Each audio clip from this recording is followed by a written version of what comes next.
We've only got a few more levels until we finish the TD mod minigames, but we still have a long journey ahead with the Limbo Page and Secret Page levels to go. And yes, 20,000 sun for Last Stand seems absurd, but you'll see why we have so much sun to work with. Since this is the TD mod, every level has 8 times more zombies, including Last Stand. We can pretty much forget about using any single target plants in this level, because of how many zombies there are. Though obviously, we should use plants like Gloom Shrooms and Fume Shrooms to deal with the massive swarms of zombies, since they have infinite pierce. But my first run on this level was completely atrocious. I built a defense that was way too flimsy against newspaper zombies, and even just 1 or 2 newspaper zombies can almost take out an entire pumpkin on their own. More awkwardly, I forgot I needed an instant kill for the flag zombie on flag 1, and I had my cherry bomb on cooldown. And Doomshroom couldn't save us here because I didn't have a safe tile to plant it. This defense became a relic of the past real quick when the flag zombies bungee ambush ended up killing half our Gloom Shrooms, and I barely handled the remaining zombies with some quick thinking using pumpkins and stalls and instants. I quickly repaired the entire defense in hopes of surviving for the rest of the flags, but this defense is just no match for the newspaper and all-star zombies this level, which plowed through our wall plants like butter super quickly. And comedically, this run ended when I placed my giant walnut, which somehow didn't block off these football zombies. Well, anyway, we will need quite a lot of improvements to win. So, instead of using Fume Shroom, I pivoted to Cob Cannons, which won't anger newspaper zombies, meaning we don't have to replace our pumpkins nearly as often. Using Cob Cannons got me past the second flag, but at this point, just the number of all-stars that spawn every wave becomes a problem. Since Cob Cannons don't kill them in one hit, it becomes pretty difficult to protect all our Gloom Shrooms. Losing some of them is essentially unavoidable since we don't have infinite pumpkins to repair our defense with. And this gets progressively worse the further we go. After the third flag, there are so many all-stars, it's just getting ridiculous at this point. Basically, all our Gloom Shrooms are guaranteed to get eaten by the football zombies because our pumpkins simply don't recharge fast enough. Mind you, I'm already using Ice Shrooms, so there's not much more I could do to stop our pumpkins from dying so quickly. It also doesn't help we got extremely unlucky with a ladder zombie paving the way for a Jack-in-the-Box zombie straight to the back of our defense. And it was a miracle I didn't even die right there and then.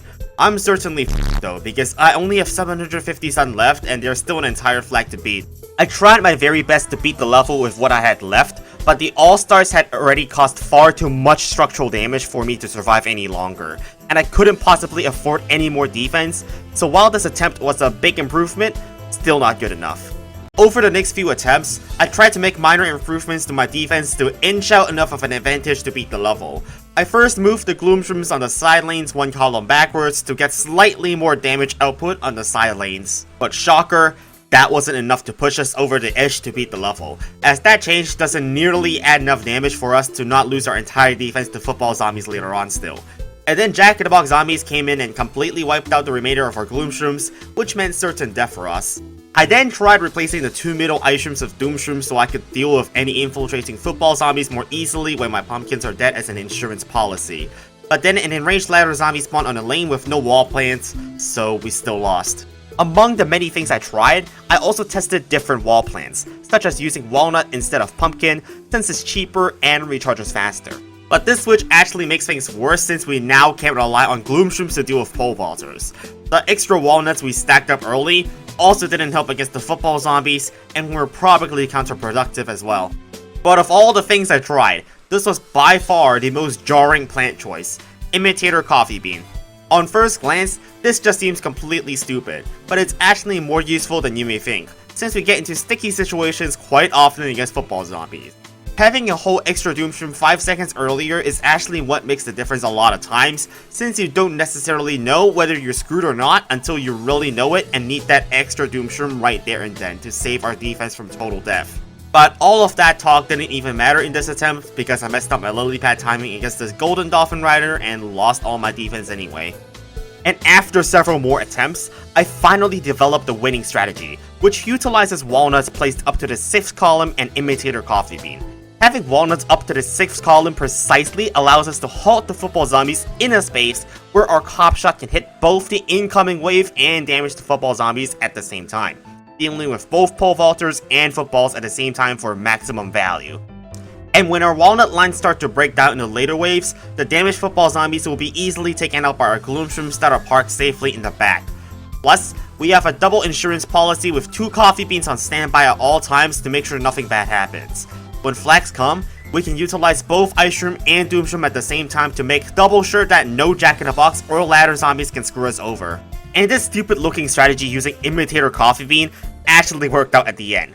I suppose getting this redundancy on both Ice Shroom and Doom Shroom minimizes our risk of losing to some random BS, so that is last stand beaten. And now, time for Pogo Party, which actually the name is deceiving because there are no Pogo zombies in Pogo Party. They've been replaced by Pole Vaulters, Dolphin Riders, and Squash Zombies. So instead of free flags of pure Pogo Zombie spam, it's now free flags of pure Pole Vaulter, Dolphin Rider, and Squash Zombie spam. All 3 zombies can start spawning immediately on the first wave. It doesn't sound very intimidating because all 3 of these zombies were only minor threats in previous levels. Squash Zombies died to just a Flower Pot, and Dolphin Riders are countered by just a Tangle Kelp. So the level seems pretty simple, right? Well, with this loadout, definitely not.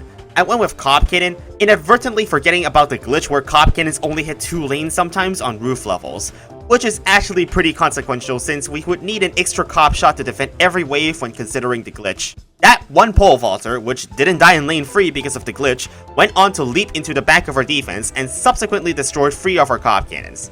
The rest of what happened is self-explanatory, and since this glitch is too annoying for me, I'm just not gonna use Cob Cannon for this level.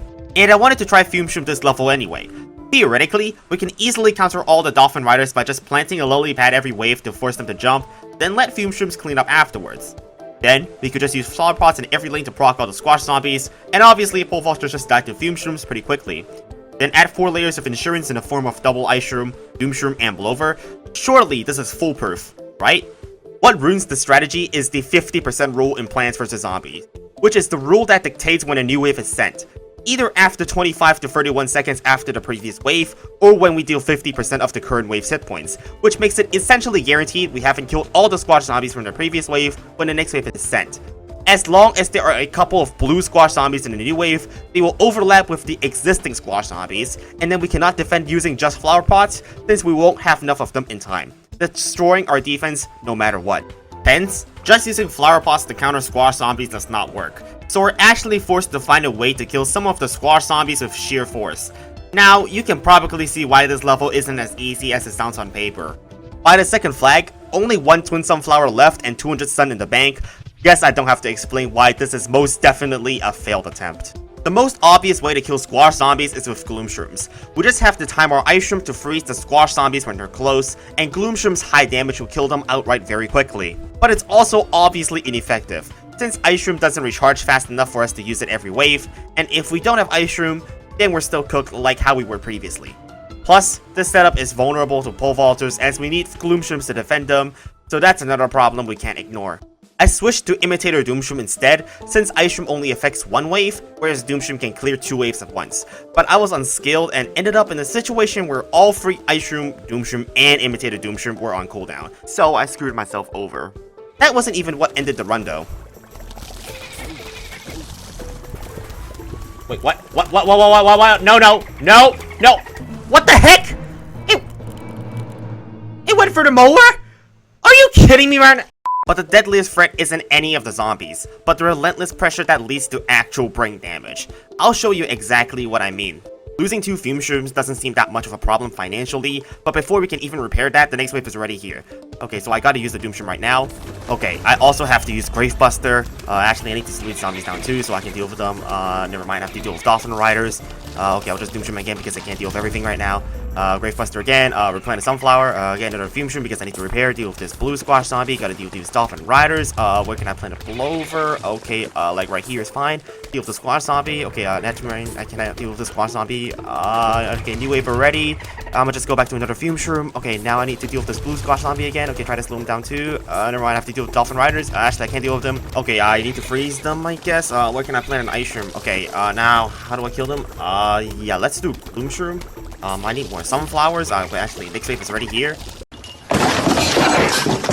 Look, it doesn't matter what strategy can theoretically beat this level if I as a human can't micromanage everything at once. So let's do something a bit simpler for this level, the thumb strategy. Running double Doom Shroom is self-explanatory, but why run Gold Magnet for that Hypnotized Zombie and not Cherry Bomb or Jalapeno? Well, pole vaulters actually can't attack hypnotized zombies, and squash zombies also instantly kill themselves against hypnotized zombies. Yup, Gold Magnet literally hard counters 2/3 of the entire level, and I didn't think about using it until now. Since only one hypnotized zombie can literally counter infinite squash zombies, Gold Magnet is by far the most cost-effective way to reliably stop them. So, how is this strategy still not foolproof? Well, Gold Magnet hard counters 2 of the zombies this level, but not Dolphin Riders. And the game sends so many of them every wave later on, you'll need several lily pads to stop them all, like right here.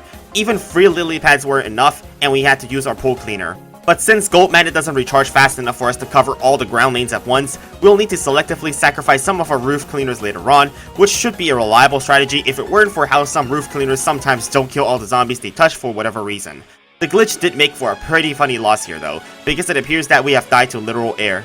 While Gold Magnet is too weak to cover all the ground lanes, it's also sometimes too effective.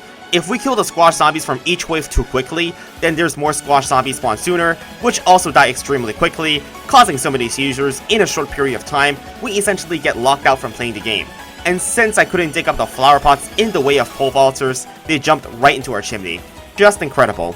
And also, just because we have a hypnotized zombie in a certain lane doesn't mean all the squash zombies there are no longer a threat, since they can still squish plants in the adjacent lanes, including Doom Shrooms, even though their main attack never actually detects a plant to begin with.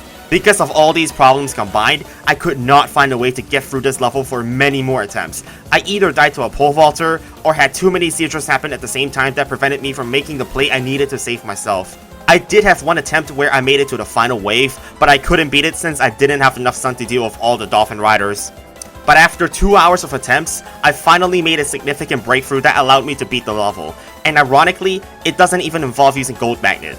So what I do is that every other wave, I try to kill all the squash zombies as quickly as possible using flower pots so that we can have the next wave spawn sooner. Then, with both waves of zombies on the board, I simply use ice shrooms and blowovers to stall them for as long as possible. And after we're done stalling, just use a doom shroom to clear out both waves simultaneously. And that's the strategy to beat this level. Yup, that's it. This is yet another example of why Doom Shroom is the best plant in the game. And ironically, Gold Magnet was a liability despite hard countering pole vaulters and squash zombies, because killing certain zombies quickly just meant less time to defend everything else. And that marks the very anticlimactic end to Pogo Party that doesn't even have Pogo zombies. I guess the moral of the story is to keep in mind that sometimes, less is more. And after that absolute disaster of Pogo Party, we got the final minigame, Dr. Zomboss' Revenge. Just like the first time we fought Dr. Zomboss in Adventure Mode, every zombie and Zomboss himself is slowed to half-speed the entire fight, thanks to the game rule that slows down all zombies before the first flag, thus removing most of the difficulty from the level. Since the fight is the same as the one in 5-10, except Zomboss has more health, there's not much point in showing how the entire level plays out. But I guess this is a good time for me to tell you that most people who watch my videos are not subscribed, so if you like modded Plants vs Zombies content, hit that subscribe button for more similar videos. And anyway, I beat Dr. Zomboss on my first attempt pretty quickly. That concludes the original minigames in the TD mod, aside from its raining seeds and zombie nibble zombie quick. We'll move on to the Limbo Page levels, some of which have also been changed in the TD mod. The first Limbo Page level is our challenge Walnut, which is fairly self-explanatory, and I imagine I don't have to explain why I'm bringing in Walnut and Imitated Walnut. Now, I didn't even intend to do this at the start, but I ended up beating the level using only Sunflower and Marigold. Since Walnut now has a fast instead of a slow cooldown in this mod, we can fill in the entire outline extremely quickly and beat the level without even damaging the zombies. Yeah, I also didn't know that playing as a true pacifist was an option in the TD mod until now. But now, for possibly the most difficult minigame on the Limbo Page. That's Sunny Day. This one level took me 57 attempts, or approximately 8 hours to complete. What's so special about this level that I spent 8 hours beating it? Well, it's almost identical to the original Sunny Day minigame, which is a 4-flag level where all sun from the sky is worth double the value, but with one new twist. Okay, what?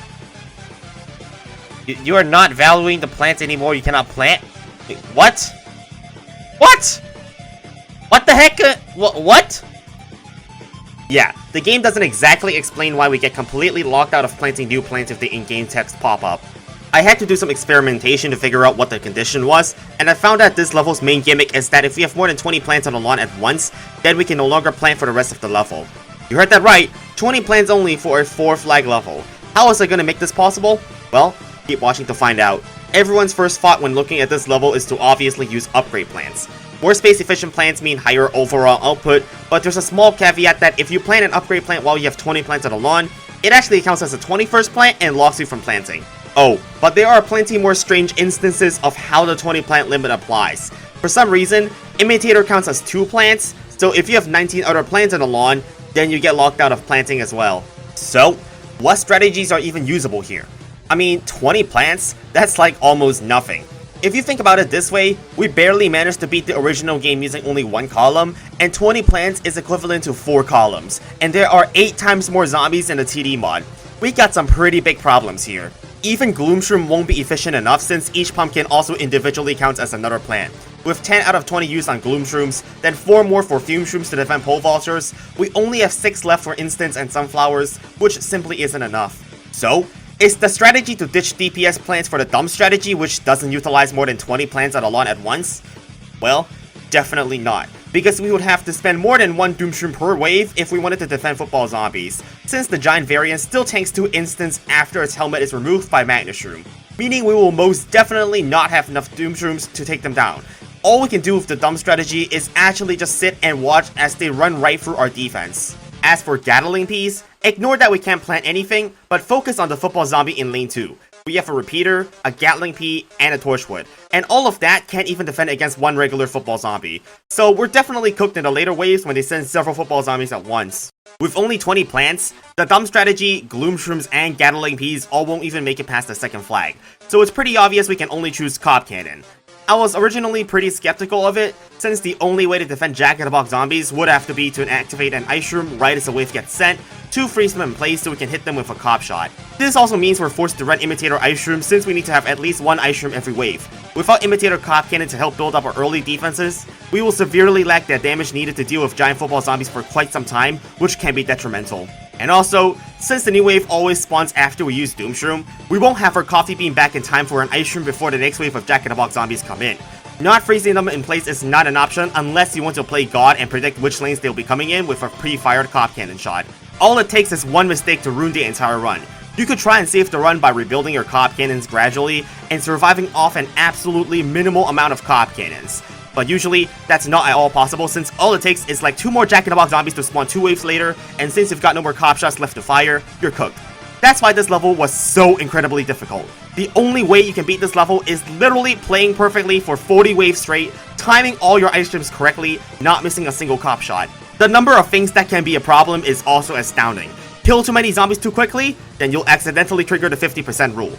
Being unprepared for a new wave is the death sentence since there's usually not enough time to plant an ice shroom reactively before jacks explode, and we lose again. The margin for error in timing your ice shroom freezes every wave is also razor thin. Just half a second too slow with your coffee bean is the difference between surviving and losing on the spot. And yeah, I tried to salvage the run, but just a few waves later, I'm now getting completely overrun by the football zombies with no more cop shots left in the pocket. All of this happened because I waited half a second too long to plant my coffee bean. So obviously, I tried looking for some plants that can help mitigate my sometimes slow reaction speed. The first thing I tried was Squash, since its short cooldown means it's a good emergency use plant to kill a Jack-in-the-Box zombie that's about to explode, as you can see here. But Squash does not fix our problem. Since we used our Ice Shroom a second late, it means that our next Ice Shroom will also be a second late since it started recharging just a second later. Having Ice Shroom almost off cooldown is not good enough, and the Jacks are coming again, meaning that the 1 second delay 2 waves ago has cost us the game. That's literally how little leeway you have for timing your Ice Shrooms correctly. Moral of the story, even if you try to fix your past mistake, it won't heal every wound. The level is simply that precise, and any sort of imperfection is devastating. We can pre-plan our Ice Shroom and then still die if used slightly too early. That's exactly what happened here. And you know, I learned my lessons from my previous attempts. Don't even bother wasting time to try and salvage the run because it's certainly cooked. And it's also not just Jack-in-the-Box zombies that can cook you. Too many all-stars spawning early on is also another way for you to get cooked, since there are limited cop shots and you simply won't have enough instant kills to deal with them. There's absolutely nothing I can do about this all-star. It's like we're collecting infinity stones for the number of different ways you could die in this level, with how many ways it could go sideways. Also, I haven't died to a pole vaulter yet, so it's pretty convenient timing while we're on this topic of different ways for me to lose to die to a pole vaulter in the run immediately after. We also cannot afford to make a single mistake against them, or else 2 or 3 cop cannons instantly die. On top of that, I also need to not get tempted into using my ice room to try and save a cop cannon this level. If you do that, then you can say goodbye to the rest of the cop cannons that would have otherwise not died, and my who decided to use an ice room when I wasn't supposed to is wholly responsible for the loss. But of course, I also can't forget my favorite way of dying in this game, RNGesus and how it decides how far each pole vaulter should jump. Some go into the lawnmower, some go straight into the house. Life was never fair to begin with. Oh, but I bet you haven't seen this one before. One where I lost because of the order I picked my plants. I tried to select coffee bean but ended up selecting the cop cannon that was on the tile underneath the coffee bean seed packet. Yup, I even have to consider the order I choose my seeds for this level. And I suppose you've seen enough of Jack-in-the-Box zombies killing us. Now introducing freezing too late with an ice room but losing to a pole vaulter instead. Yup, also entirely possible to not have any cop cannons die and still lose. It also can't be a TD mod video without having Gravestone do some stupid stuff. And also, some attempts were made at gardening and managing plants, but sometimes you could just, you know, accidentally dig up the wrong thing. Oh my god! Oh, but finally, this is the absolute peak. It's losing the game because I didn't know that a flattened squash counted as a plant on the lawn. Right, that's a thing that I probably could have anticipated, you know? But by far, the most common reason I lost has nothing to do with any strategy. The hardest part of the level is keeping track of how many plants you have on the lawn. And you know what? I guess I'll also show you how some of these runs went down. Right here? Vernal pole? No. Are you kidding me? Oh, come.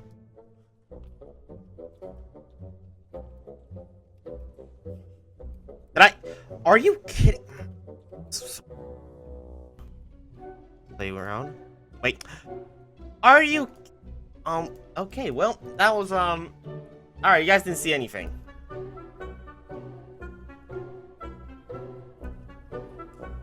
Alright! I choked.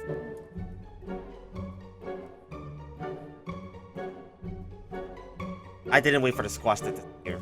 Okay, well, that is bad. Please, save this. Oh my god, I can't even save it. Bro. Okay, well, you're bad. Okay, so we have 18 right now. This.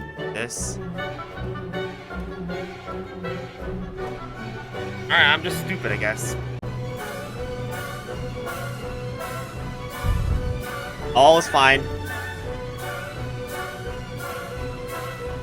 And, okay, I forgot I planted a marigold. That is 21.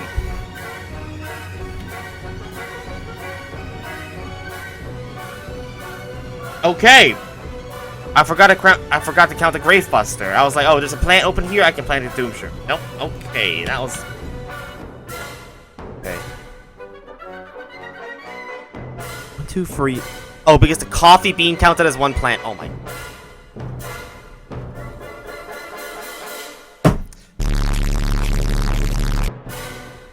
You know, I tried time and time again, but there was just never a run where I could play good enough to beat the level. It was just too difficult for me to survive against all the Jack-in-the-Box zombies. Trying to pre-plant ice rooms was also too risky, and it was really easy for the zombies to destroy them when I wasn't paying full attention. But even after 50 attempts, there were still new ways to die, and that is the Zombotany P from the basic zombies variant destroying my ice room. It's truly insane just how many ways every zombie from this level can be a problem. So, in light of that, I finally made a significant change on my 52nd attempt, pivoting to Pumpkin over Twin Sunflower, to make 2 safe tiles for us to pre-plant our ice rooms, protected from the Zombotany Ps. But it's not all sunshine and rainbows just because we have Pumpkin. It's only a minor insurance. We're still cooked if we don't correctly time our ice rooms every wave. Even with Pumpkin, you're still not completely safe against Zombotany Ps and football zombies because they don't have that much health. But finally, after 8 hours of constant retries, practicing our ice room timings and absolute frustration, and dying in more than 20 different ways, and also solving many counting problems, I was able to beat the level. No kidding, this was by far the hardest level in the game I've played in terms of skill level required, and it destroyed me at the end. I'm just relieved that this level is finally over, and I am never replaying this ever again. Now we're finally done with that, let's move on to big time, and I'm already seeing some familiar faces. Conveniently, we just developed the exact strategy needed to beat the 4 flag level of footballs and Jack-in-the-Box zombies. And this time, we don't have the 20 plant limit, plus sunflowers are also twice as effective. Beating this is just an easier version of Sunny Day. So, to nobody's surprise, I beat the level on my first try using the same strategy I have been practicing for the past 3 days. Easy. Then we have the last art challenge level, which is art challenge sunflower, and this time I intentionally tried beating the level using only sunflower and marigold again, and it worked again somehow. I don't know what's with all these art challenge levels being so easy, but I guess sunflowers making twice as much sun does make that much of a difference. Next up is air raid, which was left unchanged, so it's still just balloon zombie spam. However, the level is pretty much a joke, since cattails still cost the same as before, but sunflowers now make double the sun. On top of cattails being extremely affordable, balloon zombies also instantly die when their balloon is popped in TD mod, so we don't even need ground defense. But I gotta say, I got a bit too comfortable going into the second half of the level thinking this is gonna be a free win. I forgot how fast these guys moved and lost like a bunch of lawnmowers. So in light of that, I had to slightly sweat and immediately began working on a second column of cactus to secure our defenses. With the help of Pulver and Ice Shroom, I got my defense up before I could be overrun. Obviously, the final wave dies to a single blower, so that's the end of this level. High Gravity is the next minigame, and the only special zombies are screen doors and balloons. For those who don't know, in High Gravity, all plant projectiles are affected by high gravity, as the name implies, which causes them to hit the ground and miss the zombies. The good news is that we can work around the level's gimmick with Fume Shroom and Gloom Shroom, which are unaffected by the high gravity, so using them is essentially a free pass, especially considering the strongest zombies are just screen door zombies. Since screen door zombies do low damage, just planting a column of sunflowers in the front is enough protection for our Gloom Shrooms, and with double blower to be 100% safe against balloon zombies, plus 2 columns of Fume Shrooms in the back, the zombies stand no chance against this defense. And that's how I beat High Gravity on my first try as well. Now onto Grave Danger. As you may know, gravestones already spawn in every level of the TD mod, so I didn't know what this level was about. With 4,000 starting sun, I had a bad feeling. I thought this was going to be the return of the Cemetery of Death, which is why I brought in Cop Cannons and Double Doomshroom. But the actual gimmick for this level is that a random zombie spawns every 4 seconds, the condition from Adventure level 6-10. Thank god I actually picked Cop Cannons since they can counter pretty much everything if played correctly. The strategy is very simple. Just get Cop Cannons slowly and stall out the zombies using Kernel Bolts, then use our instant kills on the grouped up zombies later when they become threatening. I mean, I probably picked the best strategy possible for this level's gimmick, especially with how strong Kernel Bolt is at stalling individual zombies. Unfortunately, there is one sole weakness for this loadout. We have no reliable counter for balloon zombies, and I couldn't have possibly known they would spawn, so I chickened out and died. Well, thankfully, the solution is super simple. I just swapped out the Ice Shroom for Blover, and balloon zombies are no longer a threat. Yeah, maybe doing this level with Cop Cannons was cringe since it completely negated the zombies being random, but I'm not complaining, and I'll take that easy win. Maybe I'll redo this level with less starting sun in the future to make it a bit harder. The remaining Limbo Page levels are all conveyor belt minigames, and I think most of you should be familiar with the conveyor belt exploit by now, which gives you new seed packets infinitely fast if your conveyor belt is completely full. And in Can You Dig It? There are only 3 different plants, meaning clogging the conveyor belt with 4 repeaters and 4 snow peas guarantees we only get squashes for the rest of the level. So yeah, the solution is pretty obvious. However, since graves spawn throughout the level, the gravestones will block us from using squash on flag zombies before they spawn bungee ambushes, so we still needed repeaters against them. But thankfully, squash has a 25% chance of freezing the board, so just squashing the zombies in the other lanes permafroze the flag zombie in place. And pretty much only flag zombies can threaten us this level. We just gotta plant repeaters when they come, but everything else can be defended with just spamming squash, so there's not much strategy about this level. And another easy level out of the way. But as you may know, Dark Stormy Night is one of my least favorite levels in the game. The main reason is that I can't commentate on the gameplay since 90% of the time, there's nothing to see. It's also very annoying because you get trash like pea shooters and puff shrooms on the conveyor belt. The best attacking plant you get is Cactus, which is used to defend balloon zombies. But obviously, that on its own is not gonna defend 3 flags of zombies, and you guys all know the MVP of this level, which is Cherry Bomb. Unfortunately, even with an infinite stream of Cherry Bombs, we still lost because of an Ender Cone head. Yeah, thanks a lot, Cactus. I was less unlucky in my next run, so that didn't happen again, and that's Dark Stormy Night beaten as well. The last Limbo Page level is Bungee Blitz, which is just an extended version of Adventure level 5-5. And as you may know, since you now get Doomshroom from the conveyor belt instead of Pumpkin this level, you don't even need to plant any choppers since they only anti-stall the waves, which makes you get fewer Doomshrooms. The level is literally just plant Doomshroom 30 times in a row and win. Yeah, the Limbo Page conveyor belt levels were all pretty boring since they were all just spam instant kills every wave. but I guess there wasn't much else I could have done since there are so many zombies in the TD mod and the attacking plants aren't good enough to deal with the sheer number of zombies. That means that we have now beaten the last Limbo Page level, and as for the puzzles, I've put a link in the description if you want to watch them. Spoilers, they are all extremely easy, so you know what this means now. Next time, we will be beating the secret page levels. These are brand new levels with unique twists and gimmicks, and if you thought the secret levels of Brutal Mode EX Plus were crazy, then you're gonna like TD mod secret levels. Unsighted will be covered in a future video when I have the time and patience to beat it, but thanks for watching and I'll see you all next time.